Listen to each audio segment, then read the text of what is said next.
बिहार लोक सेवा आयोग अभ्यर्थियों को छोटी छोटी गलतियों पर नोटिस थमा देती है और स्पष्टीकरण मांग लेती है। लेकिन सवाल यह है कि जब आयोग खुद इतनी बड़ी लापरवाही करे तो अभ्यर्थी कहां शिकायत करे। हम लोग उर्दू की तैयारी किए थे, लेकिन आयोग ने परीक्षा में उर्दू के प्रश्न पूछे ही नहीं। ये बातें पूर्णिया जिले के एक शिक्षक अभ्यर्थी शुक्रवार को बीपीएससी द्वारा आयोजित दूसरे चरण की शिक्षक भर्ती परीक्षा में भाग लेने के बाद कही। उन्होंने कहा कि शुक्रवार को हुई परीक्षा के बाद से ही वैकल्पिक भाषा में उर्दू या बांग्ला विषय के चयन करने वाले अभ्यर्थी परेशान हैं, लेकिन अभी तक आयोग की तरफ से इस पर कोई अधिसूचना जारी नहीं की गई है। दरअसल जिन अभ्यर्थियों ने वैकल्पिक भाषा के रूप में उर्दू या बांग्ला विषय का चयन किया था, उनको मजबूरी में हिंदी विषय की परीक्षा देनी पड़ी। आपको बता दें कि भाषा से संबंधित यह एक क्वालिफाइंग पेपर है। जो अभ्यर्थी पेपर के इस भाग में उत्तीर्ण होंगे, उन्हीं अभ्यर्थी के दूसरे भागों के उत्तरों का मूल्यांकन किया जाएगा। जो अभ्यर्थी भाषा से संबंधित इस क्वालिफाइंग पेपर में सफल नहीं होंगे, उनको असफल घोषित कर दिया जाएगा। पेपर के इस भाग के क्वालिफाइंग प्रकृति होने के वजह से ही अभ्यर्थी परेशान नजर आए। अभ्यर्थियों ने मई मीडिया को बताया कि क्वालिफाइंग पेपर में आयोग की तरफ से हुई इस लापरवाही से उनके 1 साल की मेहनत बर्बाद हो जाएगी। अभ्यर्थियों ने आयोग से इस ओर ध्यान देने की मांग की है। मई मीडिया से बातचीत के दौरान अधिकतर शिक्षक अभ्यर्थी अपना नाम बताने से बचते रहे। उन्होंने कहा कि नाम छिपाने की शर्त पर ही वे बात कर सकते हैं, वरना आयोग की तरफ से उनको नोटिस भेजा जा सकता है। आपको बता दें कि आयोग ने 1 नवंबर को छवि धूमिल करने के आरोप में 4 अभ्यर्थियों को स्पष्टीकरण भेजा था। आयोग की माने तो इन अभ्यर्थियों ने मीडिया के समक्ष आयोग के ऊपर फर्जी शिक्षक अभ्यर्थियों का परीक्षा फल प्रकाशित करने का आरोप लगाया था।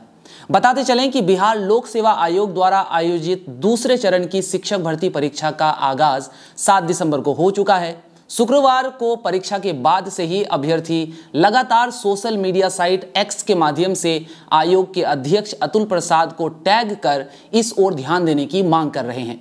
अभ्यर्थी आयोग के अध्यक्ष अतुल प्रसाद द्वारा किए गए हालिया पोस्ट पर जाकर भी इस संबंध में लगातार सवाल कर रहे हैं, लेकिन अभी तक कोई जवाब उनकी तरफ से नहीं आया है। आपको बता दें कि अतुल प्रसाद ने अपने पोस्ट पर रिप्लाई का ऑप्शन बंद रखा है। असजद इकबाल नामक यूजर ने लिखा, उर्दू और बांग्ला भाषी अभ्यर्थियों को उनके द्वारा चुने लैंग्वेज का क्वेश्चन पेपर उपलब्ध नहीं कराया गया था। आयोग इस मामले में वस्तु स्थिति स्पष्ट करे। शिक्षक भर्ती परीक्षा से संबंधित खबरें शेयर करने वाले एक्स हैंडल बिहार शिक्षक मंच ने पोस्ट किया, 30 अंकों वाली क्वालिफाइंग लैंग्वेज पेपर में उर्दू या बांग्ला चुनने वाले अभ्यर्थियों को इस विषय का प्रश्न पत्र नहीं मिल रहा है। उन्होंने अतुल प्रसाद को टैग करते हुए लिखा कि कृपया इस समस्या का समाधान करें। भाकपा माले के विधायक संदीप सौरभ ने भी सोशल मीडिया साइट एक्स पर इस संबंध में पोस्ट किया है। उन्होंने बिहार के शिक्षा मंत्री प्रोफेसर चंद्रशेखर और आयोग के अध्यक्ष अतुल प्रसाद को टैग करते हुए इस पर संज्ञान लेने की अपील की है। दरअसल जिन अभ्यर्थियों ने वर्ग 9-10 के लिए वैकल्पिक भाषा के रूप में उर्दू या बांग्ला विषय का चयन किया था, वे शुक्रवार को प्रश्न पत्र देखते ही चौंक गए, क्योंकि उनमें उर्दू या बांग्ला विषय के प्रश्न थे ही नहीं।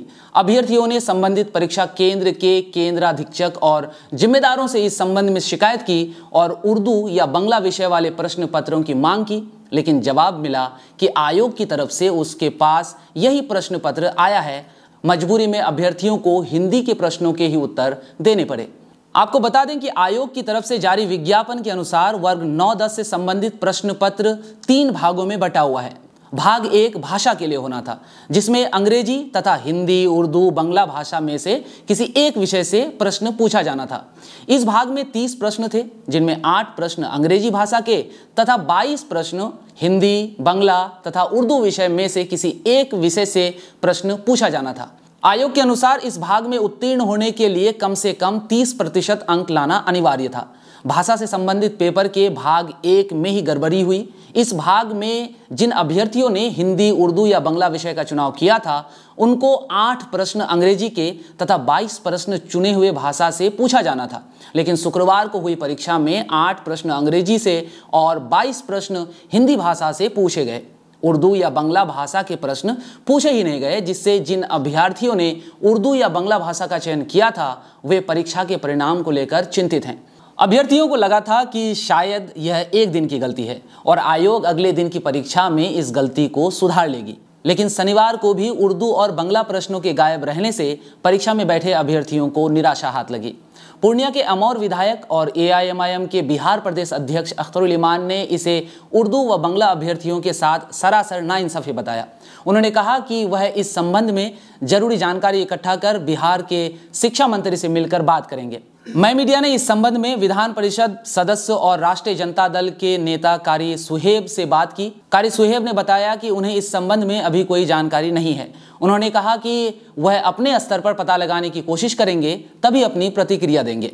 मैं मीडिया ने बिहार लोक सेवा आयोग के सचिव रवि भूषण के कार्यालय और इंक्वायरी से संबंधित नंबरों पर कई बार कॉल किया। बार बार घंटी बजने के बाद भी कॉल का कोई जवाब नहीं मिला। मैं मीडिया ने परीक्षा में उर्दू व बांग्ला विषय के प्रश्न ना पूछने को लेकर बिहार लोक सेवा आयोग को अपना सवाल ईमेल पर भेज दिया है। आयोग की तरफ से जवाब आने पर मैं मीडिया द्वारा वेबसाइट पर आयोग का जवाब प्रकाशित कर दिया जाएगा।